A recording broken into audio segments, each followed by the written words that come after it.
Mary Smith, 41st Ohio Infantry, joined to avenge the death of only brother at Bull Run, discovered because of the manner in which she twisted her dishcloth.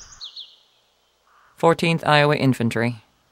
Unknown female soldier shot herself when her sex was discovered in April 1863. Unknown soldier.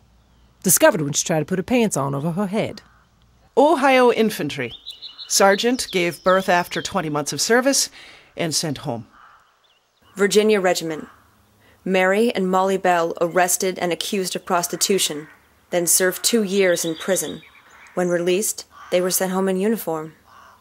Women soldiers were so determined to stay in the Army and to serve their country at all costs that not only did they go to extraordinary lengths to disguise themselves and pretend to be men, but if their disguise fell through and they were discovered and ejected from one regiment, a fair number of them simply packed up their things, moved to another town, and simply re-enlisted. Length of service for a woman soldier was 16 months. Probably the oldest female to enlist in either army in the war was Lucy Matilda Thompson. She enlisted at the age of 49, which would have been an older age for a gentleman as well.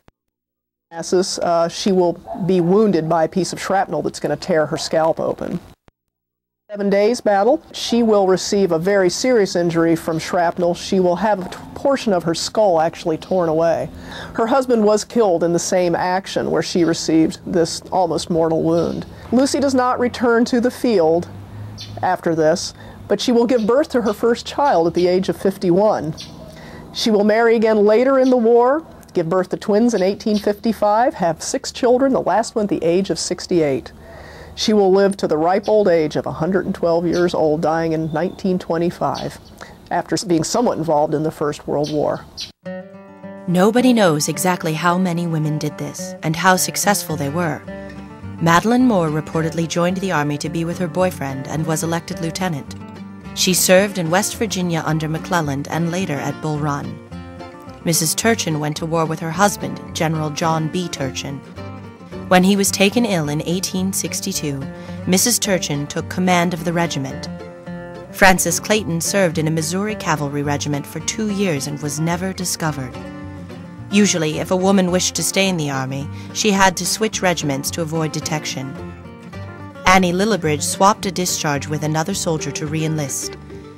Fannie Wilson was discovered near Vicksburg, went home, and worked as a ballerina before signing up again in the 3rd Illinois Cavalry. Frances Hook pleaded with tears in her eyes to be allowed to stay and fight after she recovered from her wounds, but she was left behind. She re-enlisted as Frank Martin in the 8th Michigan Infantry. Then she was discovered by a man who was raised in the same town as herself. The record for this sort of regiment hopping is held by Elizabeth Compton. Lizzie Compton served in 7 different regiments during the course of the war. Her military career shows that she was perhaps the most determined and stubborn of all the women soldiers. She was removed from a regiment one time after she was wounded at the Battle of Fredericksburg. She was discovered to be a woman in yet another enlistment after she was wounded on the field at Green River in the Western Campaign. At another point in her career, she was detected in Rochester trying to enlist.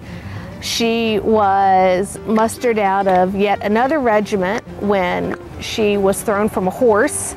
Finally, in one of the last regiments she served in, it was the comrades she was serving with who figured out that Jack was actually a girl. And they said, okay, you have to stay behind and go work in the hospital. And Lizzie actually said she'd rather die than put on a skirt. And soon enough, she was detected yet again in yet another regiment. By the time the war was over, Lizzie Compton was barely 18 years old, had 7 regiments to her credit, and then she vanishes from the historical record. We have no idea what happened to her. All we know is that she was determined to wear nothing but Uncle Sam's uniform.